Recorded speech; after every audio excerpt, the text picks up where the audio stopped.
We'll talk to Dave Fleming, one of the many great voices of the San Francisco Giants and college football, of course, and golf. You can name the list. College basketball. Flip, where have you been? We missed you, man. We missed you. What's going on?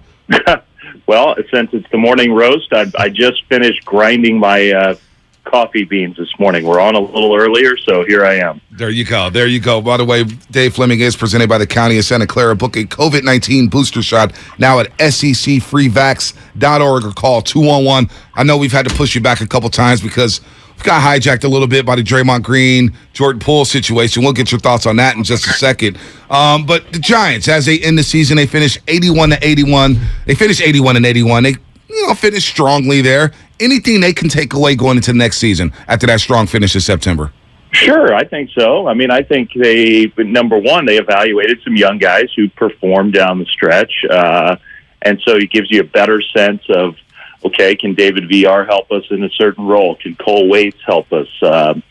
Joey Bart, what was his progress at the end of the year? Not that they had a flood of younger players, but you get a chance to see some of them. And I think that's always helpful.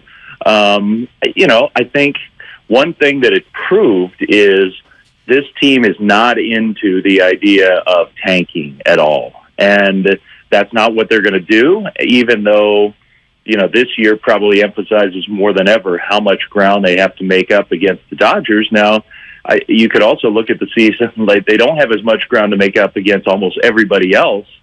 Even though so many things went wrong this year, it was the Dodgers that really emphasized the disappointment of this year.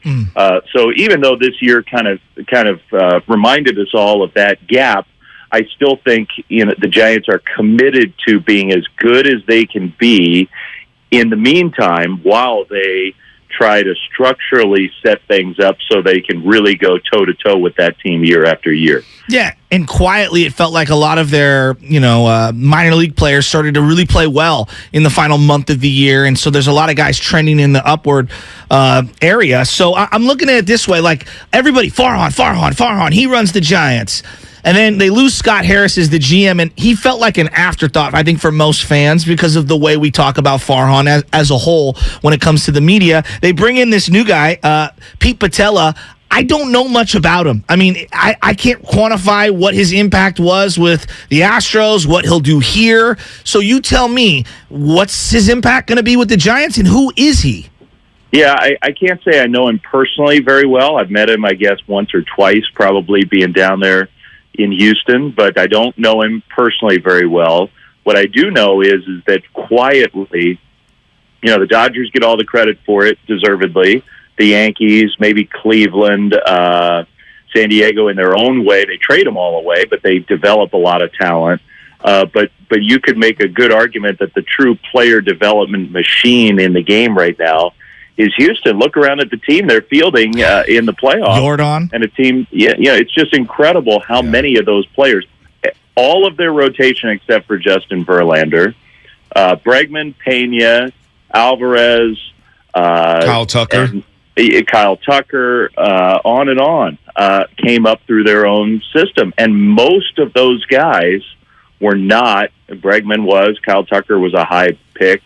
Most of those players were not like big, high-round draft picks or bonus kids or whatever. And this guy, Pete, that the Giants have hired around the industry, got a lot of credit for putting the system in place, not necessarily scouting, but to develop the players once they were drafted and signed. And so I do think that was the massive point of emphasis for this Giants hire was, we need somebody, and Scott's really dialed into player development, and I would see Scott on the road. He'd be on the road trips with us, and I'd say, you want to get a drink after we get back to the hotel? He's like, no, I'm going to go back to my room. I got to watch, every at-bat from the minor league system tonight. And he would literally go back and watch every player every night of every team that we have. And so it's not that Scott wasn't emphasizing it, and Scott will be missed, but I think that was the point of emphasis for this hire was get somebody in here who's got a great experience at setting up that development system, maybe some new ideas about how to maximize the talent you already have. Dave, how the heck was he accessing every at-bat? Because I want a link to that. If there's like an email that can get sent to me, forwarded, so that I can have that same access. Me and Sam Lubbock would like to go through all the at-bats daily. I tell you what, when I meet Pete Patella, I'll say, hey, I got a pal. You may not know him yet. You will know him, but all those that internal server you have and those passwords, if you could just send them over to me, and I'm going to share them with him. I'll ask him and see how that goes. Oh, man, that'd be passed around to everybody in the Bay Area. Everybody on the Olympic Club will have access to those at-bats.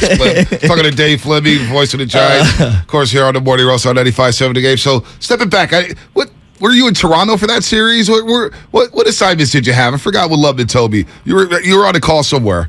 Yeah, I had the Mariners-Blue Jays series, which only lasted 2 games, although we got truly an historic game in Game 2, just an all-timer. So it was super fun to be there for that. It was agonizing to see the Blue Jays and their fans suffer in real time, but it was also thrilling to see an incredible, the Mariners have suffered more than probably any franchise or fan base over the last couple decades. So it was really cool to see, and enjoyed being up there in Toronto. Now it's back to, at least for a couple weeks, back to college football. So that was my baseball playoffs. Now I'm off until I am going to be at the World Series this year and do the international feed broadcast. Oh, nice. The telecast that goes to, if you all happen to be hanging out in Sydney, Australia, or for the World Series, or London or something like that, you can put me on. But I'm off of baseball for a couple weeks until then. That's nice. And the Mariners, of course, come back, as you mentioned, in that Toronto game. And did they blow Game 1 against the Astros in dramatic fashion? The Astros driving 4 runs in the bottom of the ninth. So what's been your biggest takeaway so far in these Major League Baseball playoffs? We get the Padres winning last night. Braves even up their series yesterday against the Phillies. You got the Yankees up 1-0 on the Guardians. Game 2 tonight. Shane Bieber on the mound for Cleveland. What's your big takeaway? Yeah, are you rooting for Aaron Judge to lose in horrific fashion so that he has to get out? I'm not rooting for that, because I do think what he did this year was so special, and I'd hate for it to end where Yankees fans and he had a bad taste in. It's sort of the pain that the Giants felt last year. Like you have this incredible year where all this stuff is so fun, and then if you lose at the end, you just hope that the memory of how special the year was lasts longer than that bad taste. So I'm not rooting against Aaron Judge, although I do see your point. Maybe I need to reconsider. I have to say that the Dodgers-Padres series is a lot more compelling than most people probably thought it would. And I think you all probably had an inkling of that just because of how many times we saw the Padres down the stretch. And I thought how tough they looked. I mean, I thought the Padres looked like a team that had gotten its act together after a long time of struggling.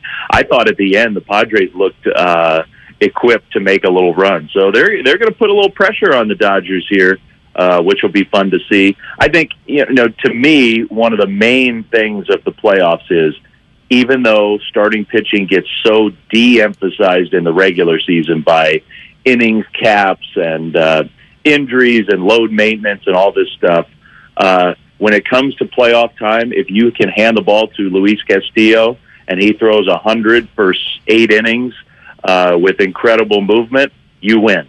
And so I do think that it's a lesson in team building of how the regular season can be different from the postseason. And frankly, it's what makes the Dodgers, to me, look a little more vulnerable than I thought they would look. They are a true juggernaut right now. And yet, because at the end of the year, Kershaw was good, not great. Tyler Anderson was good, not great. Walker Buehler's not there. It's like, I know how good they are, but when you got to match up, like let's say Joe Musgrove goes out and pitches another great game against them, if their guy isn't ready to match up with that, they could be in trouble. Yeah. And so I think these short series, the emphasis on that stud or two that you have is so acute. I mean, this is why I want to bring Rodon back, because he's such a stud. And you go Webb, Rodon, maybe Harrison down the line. It would be a formidable matchup for anyone in a short series. Before you get on out of here. Not to interrupt you, but just a quick point. it's why I was stunned that nobody blew the Giants away with an offer at the deadline. Because the Giants would have traded him if they'd gotten a great offer. They didn't want to lose Rodon. They loved having Rodon. But where they were, if they'd gotten a great offer, they would have said yes. Gotcha. And the fact that the Yankees traded for Frankie Montas instead of Rodon is crazy. And wow. the Phillies traded a legitimately good prospect for Noah Syndergaard That's right. Yeah, he's not instead in of their trading for rotation. Rodon. Yeah. And the Cardinals didn't do it. I mean, the Cardinals have to be just Yes. to their stomachs. They had this great year. They didn't do it. They have way enough minor league talent to have done it without it being super painful. Well, they traded for Jordan Montgomery, though, right, Flem? He was good for them, but he's not Rodon. Rodon was Cy Young Montgomery worthy. was solid, though. That's exactly right. It's like it's the difference between being good in the regular season and then against the best teams where it really, really counts. Yeah. There is a difference. And that's not to say you can't have underdog pitchers step up. And it happens in this sport, but for the most part, the studs are the studs, and that plays up in October, and I just continue to be mind blown that nobody watched Rodon and thought, you know what? I would rather have him than Jose Quintana starting game one of my playoff series. So maybe we should make that happen. Yeah, I'm with you on that. You know, Flem, I was going down the rabbit hole of things that happened in the Giants' playoff runs over the years, because now it's like this date in history, 10 years ago, they did X, and 8 years ago, they did Y, Z. I was thinking about, we were talking about the Draymond Green stuff, and we're going back in history, and one of the things that supercharged the Giants, and I know this was a little before your time, but Kent and Bonds getting into it in the dugout, right? Like, that was one of those seminal moments everybody remembers. It wasn't the kind of 24/7 coverage that we have now. You're inside of what I call the cauldron, right? You know, it's like a flying circus. You guys are going from town to town. It's not just the coaches and the players, but it's also the people that cover the team like yourself and are a part of the team, talking about them every single day. Your read on the Draymond Green situation from being inside of a team. What did you think when you saw the whole video come out? Yeah, I mean, I think there's just as a quick tangent, I do think there is a case to be made that the Giants this year were so not edgy. The Giants were so happy and got along with each other so well and so sort of docile as a team. Not that they weren't hard workers, but the personality of this Giants team was so nice. I do think that they missed a little edge. And, you know, weirdly, Buster Posey always gave the Giants edge. And you don't see that when you see Buster at the microphone or after a game talking to Amy G or whatever.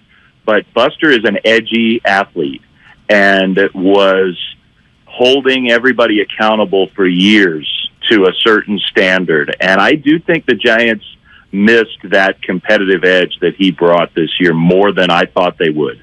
That's not pointing the finger at anybody else. You can't just invent that in your personality. But I think the point you make about Kent and Bonds, like sometimes some edginess is a good thing for a team. You know, keeps everybody from feeling real comfortable, maybe in a good way. But the Draymond thing is too, you know, he just went too far. And I know they're trying to handle this year and get everybody to move on, and a lot of that is up to Jordan Poole, and more power to him if Poole decides to forgive and say, yeah, I can work alongside this guy. But my gut would tell me after something like that happens that you can't ever fully look at that player the same way. How does that play out? How does that play out in the downtime, like the flights and the hotels and stuff when you're walking around? Do the other people around, when there's two guys that don't get along, do other people feel that?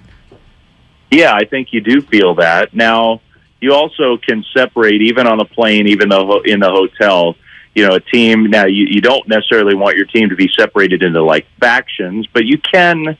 There's enough space to where on a team plane in a team travel context, even in a locker room, NBA is smaller roster than baseball, but even in a locker room, if you really have a problem with somebody, you can mostly avoid that player. Right. But I think it's more an issue of like in the big moments of you know, the game action, whether some trust gets eroded to where a player that you trusted 100% for years and years and was an absolute critical piece to a dynasty whether that trust, even from the very top levels, coach, star player, is gone, and how that impacts your team. Now, maybe they can get past it, but gosh, watching that video, hard to see how they totally would. I mean, it's hard not to believe it's the beginning of the end for Draymond, which is hard for me to say, because I just have loved the guy as a player, and I think he's way more important to the Warriors' success than anybody outside of the Bay Area has acknowledged over all these years.